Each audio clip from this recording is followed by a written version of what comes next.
This woman Akothee that is talking, she cannot give her husband, she has been having several husbands.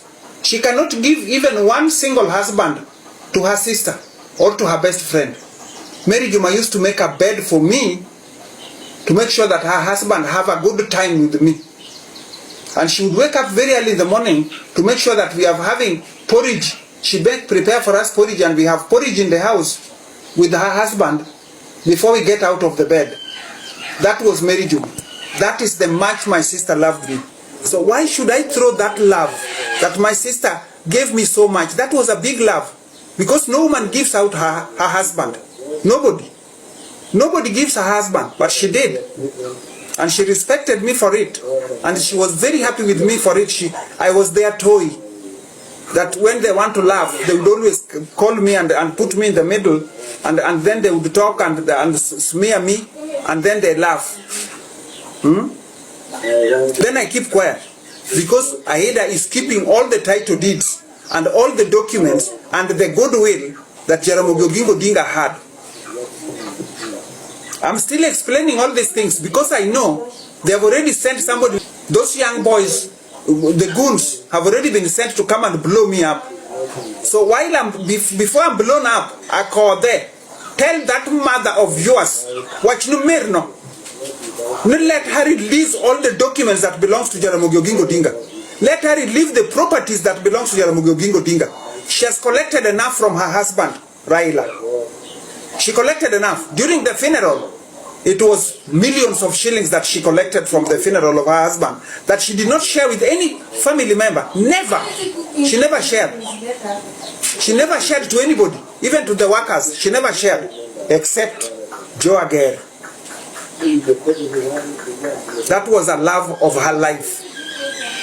That she could share everything that she has collected even in the funeral of her own husband. That she could not let her own husband enter the house because she's keeping that house for her and Joe Aguirre. So whatever I'm speaking, anybody who wants to take me to court for it, you take me, I'll go. There's no problem. I started opening my mouth because I do not want them to kill Omondi. I do not want them to kill Odhiambo. I do not want them to follow Nyangi or Akinyi. Let me die instead of them. I do not want them to continue torturing Obara in Jerusalem or children of Agola to be continuously be tortured. Now exactly what they have done to Agola's children is now what they want to do to Beryl's children. That means all the properties that belongs to Beryl will now go in the custody of that mother of yours. When she has received those custody of the properties, that is exactly she has done with her son Fidel. Could you tell me, could you advise me who would demolish the house that belongs to her children and her grandchildren? Go to Nani's home. You will find that the house that he left there has been demolished because they want to put up another house there to somebody else. Is that a real good mother to you?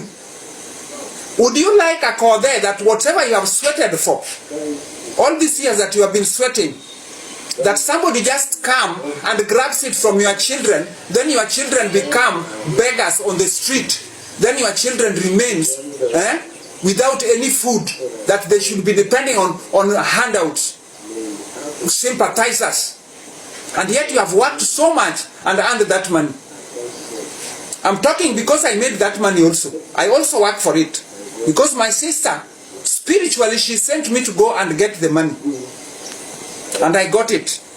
So my in-law got out of problem of all the loans that he made. He was having school fees in Kisumu Boys, over 200 children that he was educating in Kisumu Boys. Jaramogi was educating. So Americans gave him the money and paid all those debts. And paid all the bills that he was having. And paid even Ajib House. And bought houses in Kilelesho and Lavington. Why can't Omondi have his house in Lavington? Why can't Nyangi and Odhiambo and Nani and Akinyi get their houses in Lavington? The way Aida's children are staying in Lavington. I have visited there. If you come from the shopping center of Lavington, you just turn right and you reach the houses of the children of Aida. And somebody like Akothee that feels that I'm a desperate woman. Yes, right now I'm desperate. That is true. Because my 3 plots in Feather Estate were taken away from me. My property in Kisumu was taken away from me. The house that Mzungu bought for me in Langata Ngei Estate Phase 2, the National Bank sold it. And I ended up winning the case. And I was paid 18 million that I invested all of it in Kisumu property. And Aida ordered Anyango and destroyed all that. Whatever money that Mzungu had, paid the goodwill for that property in Kenya Railways. And we renovated everything with the money that he had given me and left for me. That father went back home with a good knowledge that now Margaret is set.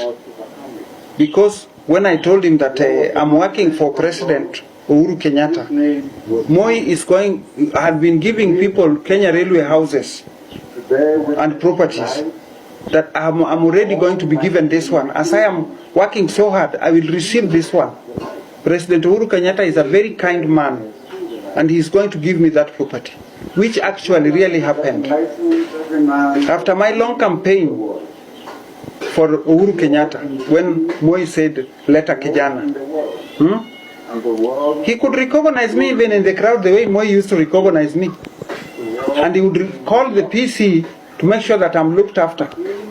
In front of the public, Uhuru Kenyatta used to tell the PC to look after me, to see that I get all my interest. And when those young boys were disturbing me in Kisumu, when I called the State House, the State House called the PC, the OCS, OSPD, to make sure that those boys do not meander with me. That they engaged 15 policemen in my property in Kisumu, that nobody was coming to snatch any small bit of my property to build their own structures. And that happened. But it is very well known. Anybody who is interested to investigate can go ahead and investigate. That is really happened. So now, anybody who calls me crazy, anybody who would like to put names on me, you know, I'm talking all these things because I know very well that all those children that belongs to Jaramogi Oginga Odinga, if any of them open their mouth and speak anything about Aida, they'll go to Rivayala before me. And they will make sure that they are tortured in a very soft manner. Omondi was tortured because he said his mother was walking on her feet from Milimani to Chirombero to buy vegetable only, without money. So she could only buy broken eggs. So when Omondi got annoyed and he opened his mouth, for sure Omondi did not have even where to step in Kisumu. Boys were engaged to follow Omondi from one side to the other, that Omondi could not even walk in the public. That boy has been living like a prisoner. That young boy has been living like a prisoner. He did not have his own freedom since his father died. And yet is the one who looked after his father to death with his mother. Now this kind of thing that I said, Mary Juma engaged me to look after her family and to look after her husband. These children belongs to Oginga Odinga. That is the husband of my sister. She loved me so much. There is no woman even right now, even this woman Akothee that is talking, she cannot give her husband, she has been having several husbands.